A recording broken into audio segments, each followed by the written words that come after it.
Assalamualaikum warahmatullahi wabarakatuh. Selamat pagi dan salam sejahtera untuk kita sekalian, peserta didik yang berbahagia yang sampai saat ini masih tetap berada di rumah. Ibu berharap kalian dalam keadaan baik-baik saja sehingga Anda dapat menyimak pembelajaran kita pada pagi hari ini dengan baik. Baiklah peserta didik yang berbahagia, khususnya peserta didik yang mengambil lintas minat Geo 1 pada kelas 11. Materi yang kita bahas hari ini yaitu materi di bab 2, yaitu tentang biosfer. Di dalamnya adalah membahas tentang sebaran flora dan fauna. Sebelumnya kita akan lihat apa itu biosfer. Biosfer ini berasal dari dua kata, yaitu bio dan sfer. Bio artinya hidup dan sfer artinya lapisan. Jadi biosfer itu lapisan kulit bumi yang terdiri atas air dan atmosfer, di mana di dalamnya terdapat kehidupan organisme, manusia, dan tumbuh-tumbuhan, atau disebut dengan flora dan fauna. Ya.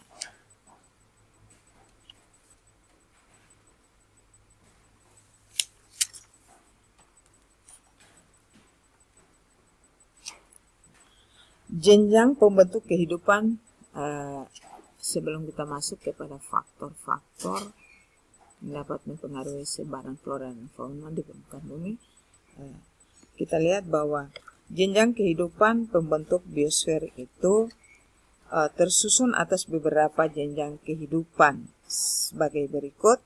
Jadi ada individu, populasi, komunitas, dan ekosistem serta bioma. Jadi yang pertama, individu itu adalah organisme tunggal atau makhluk hidup tunggal dalam spesies tertentu. Jadi contohnya seekor kucing atau sebatang pohon pisang. Sedangkan populasi itu adalah kumpulan individu sejenis yang hidup pada suatu daerah dalam waktu tertentu, baik yang fauna maupun floranya. Sedangkan komunitas adalah kumpulan berbagai populasi di kawasan tertentu yang saling berinteraksi dan memengaruhi. Kemudian ekosistem adalah kumpulan berbagai komunitas yang berbeda dan memiliki hubungan saling memengaruhi. Jadi komunitas yang berbeda, contohnya komunitas tumbuhan bakau, komunitas misalkan tumbuhan seperti hutan jati, atau faunanya berupa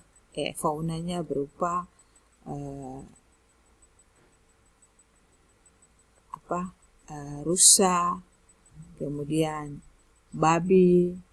Kumpulan dari mereka itu adalah merupakan atau yang disebut dengan ekosistem. Sedangkan yang berikut bioma itu merupakan kumpulan beberapa ekosistem yang terdapat pada suatu wilayah geografis dengan kondisi iklim sama. Oke. Berikut kita lihat pada sebelum masuk pada faktor-faktor yang dapat mempengaruhi sebaran flora dan fauna di permukaan bumi. Kita lihat bahwa persebaran flora dan fauna secara umum bahwa unsur pembentuk kehidupan sangat beragam jenisnya. Berbagai jenis flora dan fauna tidak dapat Anda temukan di semua wilayah.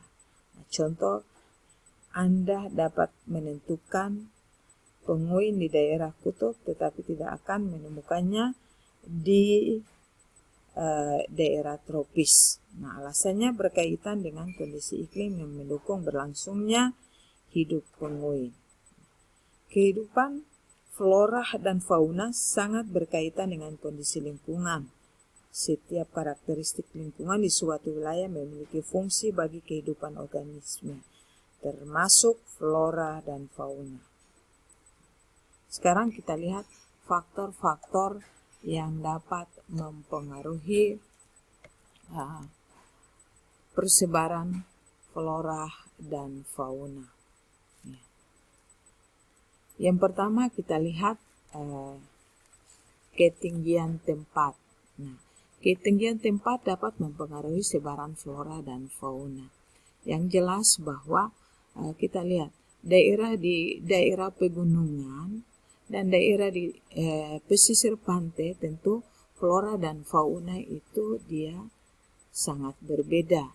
Yang jelas bahwa di daerah pesisir pantai yang tumbuh di sana adalah fauna seperti hutan bakau dan flora seperti hutan bakau dan fauna seperti yang ada situ yang hidup kepiting, kemudian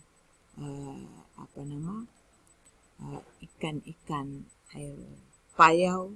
Nah, dia tidak mungkin akan hidup, atau hutan bakau itu dia bisa tumbuh di daerah dataran tinggi. Nah, dataran tinggi yang kita jumpai di sana seperti tanaman-tanaman yang sesuai dengan iklim pada daerah ketinggian yang tumbuh, misalkan dalam perkebunan teh, hutan jati, dan lain sebagainya.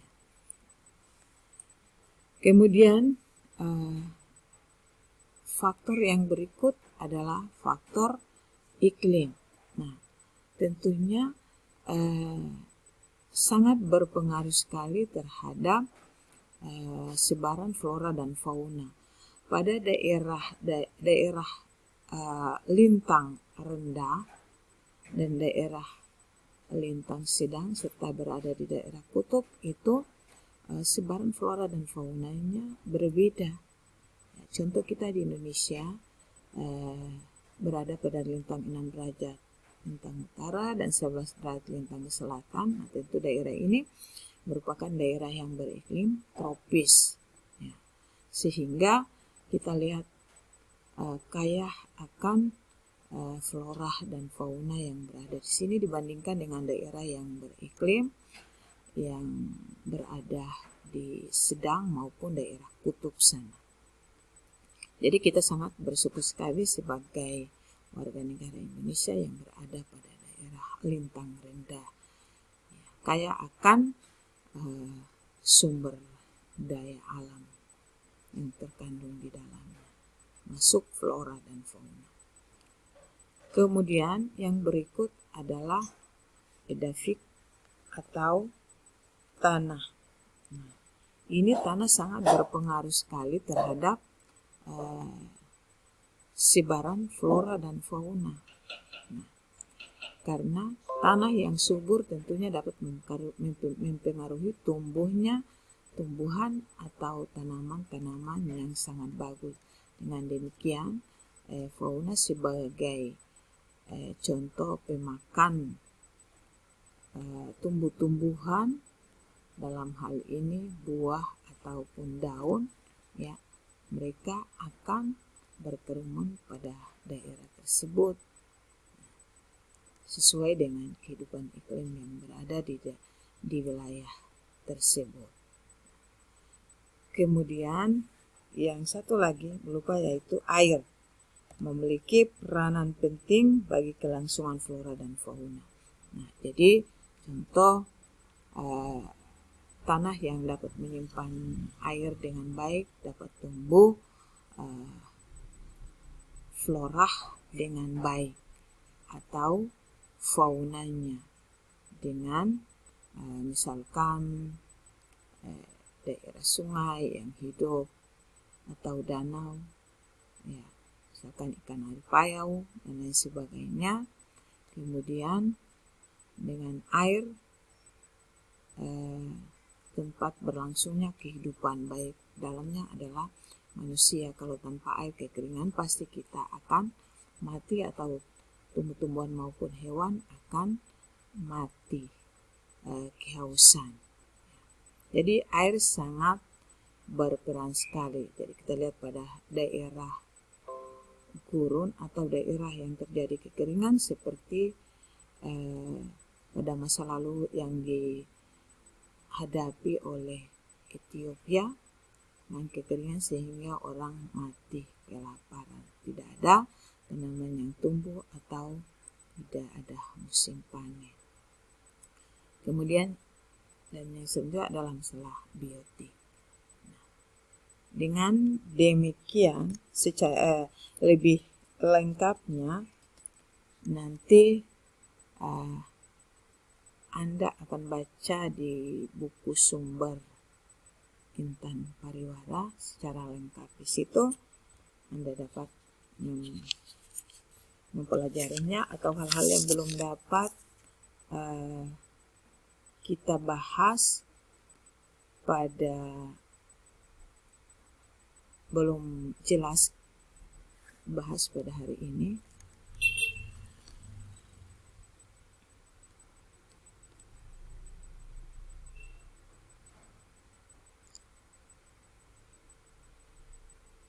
Nanti kita berkomunikasi lewat WA atau nanti di classroom nanti. Demikian, billahi taufiq wal hidayah. Wassalamualaikum warahmatullahi wabarakatuh.